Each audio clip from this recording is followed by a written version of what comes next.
Olá, seja mais uma vez muito bem-vindo aqui ao canal do Ayrton Broto. Pessoal, vamos ao nosso kit YouTube. Se inscreva no nosso canal, deixe seu like, assine o sininho, comente o nosso vídeo ao final e compartilhe nas redes sociais. Vamos lá, pessoal. Eu tinha pensado em fazer alguma coisa mais elaborada, colocar o vídeo do Lula em sua entrevista, trazer alguns comentários de jornalistas, mas assim, achei melhor fazer uma coisa mais genérica. Então eu vou citar aqui o que aconteceu e então nós vamos comentar tudo que eu observei aí nesses últimos dias e vou dar a minha posição sobre esse assunto todo. Vamos lá. Na semana passada, domingo, ou melhor, no iníciozinho dessa semana, domingo, o primeiro dia, o presidente Lula deu uma entrevista ao final da reunião de cúpula da União Africana e disse que o Israel cometia um genocídio em Gaza, fez umas alusões e tal. Ele, inclusive, chegou a citar lá a Hitler e os nazistas e tal, quase como uma comparação, né, dizendo que a última vez que se viu esse tipo de coisa foi justamente perpetrado pelos nazistas. Bom, olha só, ou melhor, que a única vez foi pelos nazistas. Vamos lá. Eu vou comentar direto a fala do Lula. Não foi a única vez. Nós temos alguns exemplos de genocídio na história, inclusive no Congo belga, perpetrado pelos belgas, né? Você tem o genocídio armênio, você tem um próprio genocídio judeu anterior, já que, inclusive, esse genocídio judeu proporcionou a última diáspora judia, né? Então, sim, tem outros casos, né? Dizem que o Brasil também cometeu um genocídio contra os paraguaios, eu não sei até que ponto você pode dizer isso, assim, destruiu o Paraguai na guerra do Paraguai, mas eu não sei se chegou a ser um genocídio. Eu nunca entrei a fundo nesse ponto, então eu não digo que foi nem que não foi, mas tem gente que diz que foi, tem gente que diz que não foi, não importa aqui, mas assim, não foi o único. Tinha sido do Hitler e agora não foi o judeu, também não está cometendo o único. Se você for parar para pensar, na guerra do Iraque, inclusive aquele que levou adiante essa guerra, outro dia, num lapso de sincericídio fatal, disse que se perpetrava uma guerra demoníaca, terrível e completamente desumana no Iraque. Ora, quem fez isso foi ele. Mas deixa isso para lá. Então, assim, não foi o único caso. Mas o problema da fala do Lula não é exatamente a exatidão histórica. Tá? O problema da fala do Lula é que ela teve repercussões. E óbvio, quando o presidente do Brasil faz uma fala num evento internacional dessa monta, essa fala tem repercussões. E o que acontece nisso aí? Vamos lá, eu vou dar minha opinião bem no final. As repercussões, elas são bastante ambíguas. Você tem as torcidas. Hoje em dia a política não é mais uma questão de debate de ideias e de convencimento, é de torcida. Eu gosto de fulano, eu gosto de ciclano, então tudo que ele faz ele está certo, ou tudo que ele faz ele está errado. Dependendo da sua opinião, da sua posição a princípio. Então você teve repercussões pelo mundo. As maiores repercussões negativas à fala do Lula foram dadas pela imprensa por alguns jornalistas. Órgãos de imprensa em si, eu não vi nenhum, assim, escancaradamente pelo mundo, tá, dizer que Lula estava errado. No Brasil, sim. No Brasil, alguns órgãos de imprensa, até pela quantidade, embora eu não tenha visto nenhum deles se pronunciar, porque o órgão de imprensa ele se pronuncia oficialmente pelo seu editorial. Eu não vi nenhum órgão de imprensa, também olhei todos, mas eu não vi nenhum órgão de imprensa meter um editorial condenando a fala do Lula. Mas pela quantidade de jornalistas que condenaram, mas sempre aquela turminha que a gente já conhece, né? Os liberais, são os liberais, os humanistas liberais, que estão sempre do lado errado da humanidade, né? Sempre defendendo esse tipo de posição de porque tudo é pelo liberalismo, né? Então tá bom. Mas que seja, esse pessoal realmente condenou a fala do Lula. De outro lado, os chamados lulistas, todos eles praticamente defenderam, embora no seu próprio governo, ministros importantes, os mais importantes até agora, tenham ficado calados. Né? Alguns ministros das áreas sociais até falaram alguma coisa, e o principal seria o desses ministros da área social, que seria o Silvio Almeida, levou 72 horas para falar, assim, é até cômico, né, o tempo que ele levou, mas ele levou 72 horas para se pronunciar. E enquanto que outros que deveriam ter se pronunciado em defesa até agora nada ou muito timidamente. Pois bem, isso é repercussão no Brasil, repercussão no mundo.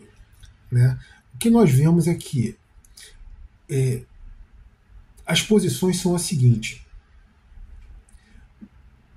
Em relação à fala, principalmente, né, os analistas principais eles falam o seguinte: alguns dizem que a fala do Lula é uma fala que está totalmente em acordo com o BRICS. O Pepe Escobar, por exemplo, diz que aquilo ali foi combinado previamente com China e Rússia, pelo menos, e que está totalmente alinhado com o pensamento e o interesse dos BRICS, que o Putin e o Xi Jinping não falam diretamente, porque eles não podem, mas que o Lula fez isso e está totalmente de acordo com os interesses do BRICS e tal. Esse é o primeiro ponto. Aí tem outro pessoal que diz o seguinte: não, isso aí está totalmente alinhado com os interesses dos Estados Unidos, isso aí foi incentivado pelo Deep State americano, porque o Deep State americano quer se livrar de Israel por causa das eleições americanas. Então Israel é mais uma guerra e isso está minando as possibilidades de Biden ser reeleito. Então isso aí foi acertado com Lula para ele falar aquilo. Né? E um outro ponto que eu vi o comandante Robson Farinaz falar, que isso aí teria sido em acordo com o chamado Sul Global, mas o Sul Global pobre, porque China e Rússia a princípio são considerados Sul Global. Veja bem, o Sul Global não é porque você está ao Sul, é porque a maioria dos países desse bloco estão ao Sul e são países que a princípio estão fora daquele acordo de poder que domina o mundo nos últimos 80 anos, né? Principalmente depois da queda da União Soviética. Então esses aí são chamados de Sul Global. China e Rússia estão fora desse acordo. Então eles fazem parte do chamado Sul Global, embora eles estejam muito mais desenvolvidos do que 99,9% desses outros países. Pois bem, então, isso aí é dizendo que o Lula seria, o Robson Farinaz dizendo que o Lula assim se coloca como grande líder do Sul Global pobre, não de China e Rússia, mas do Sul Global pobre. Então vamos às condições onde isso aconteceu. Isso aí foi depois da cúpula, já falei, lá da União Africana, na Etiópia, e bem próximo ali onde está acontecendo, ou relativamente próximo onde está acontecendo, todo esse evento histórico aí, que pode ser para o bem ou para o mal, é um evento histórico. E o Lula fala isso não na cúpula em si, mas numa entrevista coletiva que ele dá pouco antes de deixar o país. Na cúpula em si, ele fez um discurso que foi até ameno, ele falou que a posição de Israel não era legal e tal, aquele passapano do discurso oficial. Só que durante a cúpula, vários países africanos condenaram veementemente a posição de Israel, e inclusive uma delegação israelense que estava lá como observadora foi expulsa da reunião. Eles foram delicadamente convidados a retirarem-se do salão e não mais acompanhar as discussões que ocorriam ali dentro. O Lula ele tem um histórico de oportunismo e de muita gente, é o que eu falo, muita gente confunde isso com ele ser muito carismático. E eu chamo isso apenas de oportunismo. Sim, é uma forma de se fazer política. Eu acho uma forma extremamente ruim, mas as pessoas caem nesse conto do vigário. Então, assim, ele vendo isso, no dia seguinte, já sem as amarras daquele discurso oficial, e antes disso eu vou falar para vocês que eu já vi o Lula pegar um discurso oficial, jogar de lado, vi ao vivo ele jogar de lado, ele começa, né, era um discurso que era uma meia resma de papel, porque eram letras garrafais, para ele ler uma frase curta ele virava umas 3 páginas, porque eram letras garrafais para ele poder ler aquilo ali. Então era uma meia resma de papel, ele leu ali umas 4, 5 páginas, pegou aquele calhamaço de papel, jogou de lado, se virou para os trabalhadores que estavam ali e fez um discurso de improviso, falando de franguinho no Natal, uma bobajada que é importante, mas é uma bobajada frente à real importância que era aquele evento, que foi a tentativa de recuperação aí da indústria naval brasileira no Rio de Janeiro. E não deu certo por erros do próprio governo Lula, do próprio governo do PT. Mas é outra história. O fato é que ele não segue, quando ele pode, ele não segue o roteiro, porque ele quer fazer média com aqueles que estão presentes ali. Ele quer se mostrar muito empático com aqueles que estão presentes ali. E foi, na minha opinião, foi exatamente isso que ele quis fazer nessa entrevista coletiva. Quando ele viu os países africanos colocarem a delegação israelense para fora, condenarem veementemente o que acontece hoje na faixa de Gaza, quando ele viu todo aquele movimento anti-Israel, ele resolveu jogar a posição que já tinha sido moderada no discurso oficial.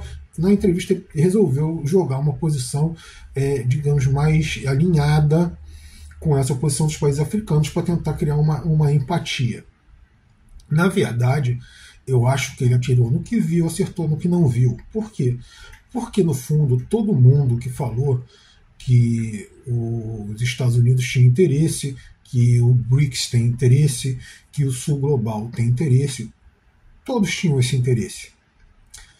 E ele acabou atendendo a muitos anseios. Claro, quem não tinha interesse são os sionistas e os defensores do sionismo.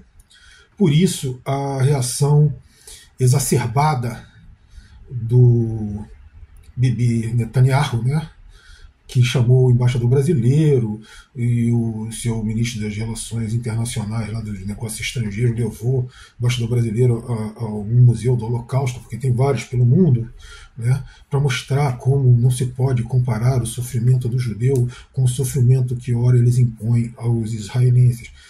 Ora, meu querido, por que não se pode comparar? São sofrimentos. E são sofrimentos de pessoas que não têm como se defender.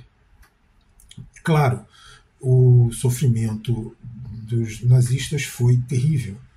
E esse também é. A questão é essa. Então, assim, a fala de Lula não foi errada. A fala de Lula talvez tenha sido um pouco fora do tom, ainda mais para um chefe de Estado. Mas ela não foi errada. Ele poderia ter sido um pouco mais diplomático, né? Mas, como eu disse, Lula ele ainda não entendeu, já disse isso outras vezes, o Lula não entendeu que hoje tudo que você fala repercute muito mais, porque você tem redes sociais, você tem uma velocidade de informação e de registro daquilo que se faz muito maior. E o Lula ainda não percebeu isso. Por isso que vira e mexe ele está falando uma bobagem e aquilo está repercutindo fortemente. Porque ele tenta adaptar sempre o seu discurso àqueles que o rodeiam. Então ele fala aquilo que ele acha que as pessoas querem ouvir. Sim, dessa vez ele acertou, porque não houve reações mais extremadas da maioria dos países. Alguns países desimportantes, né, a Inglaterra parece que, ali o Reino Unido parece que teve uma reação um pouco mais forte. E claro, o Israel não poderia se deixar de ter essa reação. Mas a maioria dos países relativamente importantes, né? E foram poucos. Por quê? Porque o que está acontecendo é absurdo e atendia realmente aos anseios não do Sul Global, não dos Estados Unidos, não do BRICS. Atendia, sim, os interesses de todo esse pessoal. Sem querer, Lula mais acertou naquilo que ele não viu. Ele tentou, acertou, tirou para um lado, e esse tiro acabou acertando vários ao mesmo tempo. Foi uma jogada não de mestre, mas de sorte. Dessa vez deu certo. Valeu, pessoal. Obrigado pela presença de vocês aqui. Até o nosso próximo vídeo.